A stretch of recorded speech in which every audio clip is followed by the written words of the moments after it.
a grocery salesman who founded the biggest tech mobile company called Samsung. We know Samsung is one of the biggest tech and mobile companies in the world, but did you know that Samsung was founded by a grocery salesman? His name is Byung Chull. Also, he did not start the company as a tech company, he started it as a grocery store. Yes, you heard it right. Today we will tell you the story of a grocery salesman who founded the biggest tech company on the planet. So let's start the story. Early history of Samsung.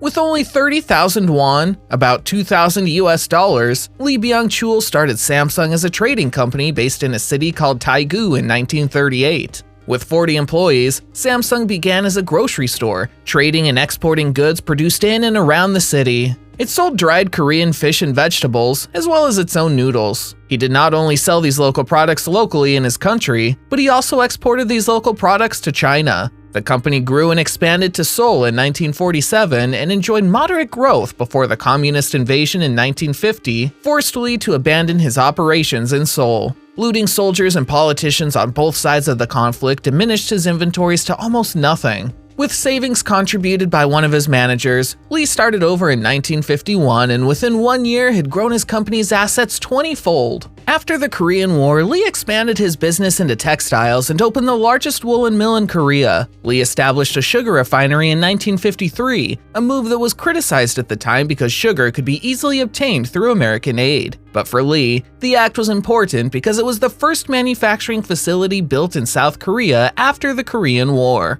From sugar, wool, and other commodity businesses, Lee moved into heavier manufacturing. He focused heavily on industrialization with the goal of helping his country redevelop itself after the war. From manufacturing, Samsung moved into various service businesses during the 1960s, including service businesses, insurance, broadcasting, securities, and even a department store. During this time, Lee suffered several major setbacks. For example, in the late 1960s, shortly before the establishment of Samsung Electronics, Lee was charged with the illegal sale of $50,000 in goods. The charges were later revealed to be the work of a disgruntled government official to whom Lee had refused to pay a bribe. Nonetheless, one of Lee's sons was arrested, and Lee was forced to give the government a fertilizer plant in exchange for his release. Despite this and other issues, Samsung continued to thrive. Indeed, by the end of the 1960s, the conglomerate was bringing in more than $100 million per year. Soon after his son was arrested, Lee decided to enter the mass communication industry by establishing a radio and television station, as well as manufacturing televisions and electronic components through his Samsung Electronics division.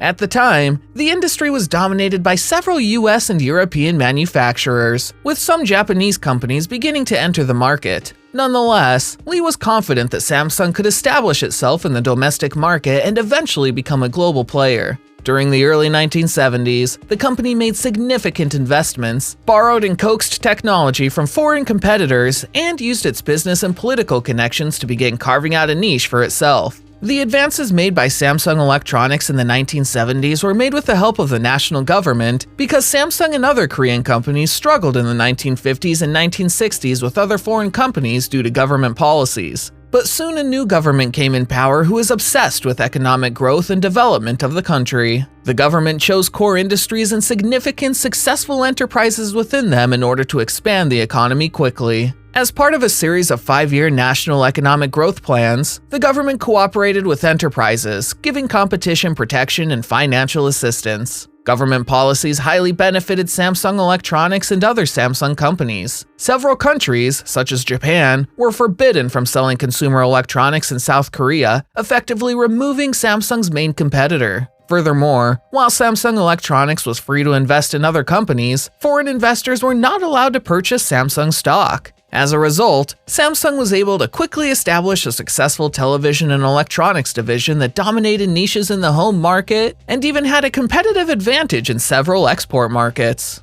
Entering the semiconductor market, late 1970s to early 1980s. Samsung's entry into the semiconductor business was pivotal for the company. In the mid-1970s, Lee determined that high-tech electronics would be the future's growth industry and that Samsung would be a key player. In 1978, he founded Samsung Semiconductor and Telecommunications Co. To compensate for a lack of technological knowledge in South Korea, international telecoms equipment makers were effectively obliged to pass on advanced semiconductor technology in exchange for access to the Korean market. This process helped Samsung highly as Samsung became the first Korean manufacturer of low-cost, low-tech DRAM chips using its newly gained knowledge. In 1982, Samsung constructed a television assembly plant in Portugal with the goal of producing 300,000 units per year for the European market. It opened a $25 million plant in New York in 1984 with the capacity to produce 1 million televisions and 400,000 microwave ovens per year. Samsung's founder Byung died in 1987, and as a result, the Samsung Group broke up into 5 separate businesses among his children. Samsung broke up into the Samsung Group, which remained in the electronic industry. Another was the Shinsegae Group, which was the discount and department store. The third group is the CJ Group, which was for food, chemicals, entertainment, and logistics. There was also the Hansol Group, which was for paper and telecommunication. The last group was the Byung Group, which was actively involved in the media industry. After Byung-chul's death, his son Lee Kun-hee replaced him as the head of Samsung Electronics. Lee Kun-hee was very unhappy about the poor quality products and the company's reputation. To make Samsung a global player, Kun-hee told his employees to change everything about production and make high-quality products. Also, after the separation from the other companies, Kun-hee decided to invest much of its resources into research and development. These researches were part of the reasons why the company gradually became a global leader in the electronics industry. As a result of Kun-hee's decision, Samsung was revolutionized and the company was set on a course of rebranding itself as a major company in the production of the best quality tech products. The application of the rebranding and research and development tactic made Samsung produce better mobile phones. Samsung produced the first MP3 phone in the world in 1999. Although Nokia was the leading mobile phone producer in the 1990s, Samsung kept improving handsets. In the year 2002, Samsung produced a new breed of phones that made use of a thin film transistor active matrix LCD. It became a hotcake in the mobile phone market and sold more than 12 million worldwide. Samsung gradually became a global electronics power through the globalization of its products and activities. Samsung's major source of income is its mobile phones and semiconductors.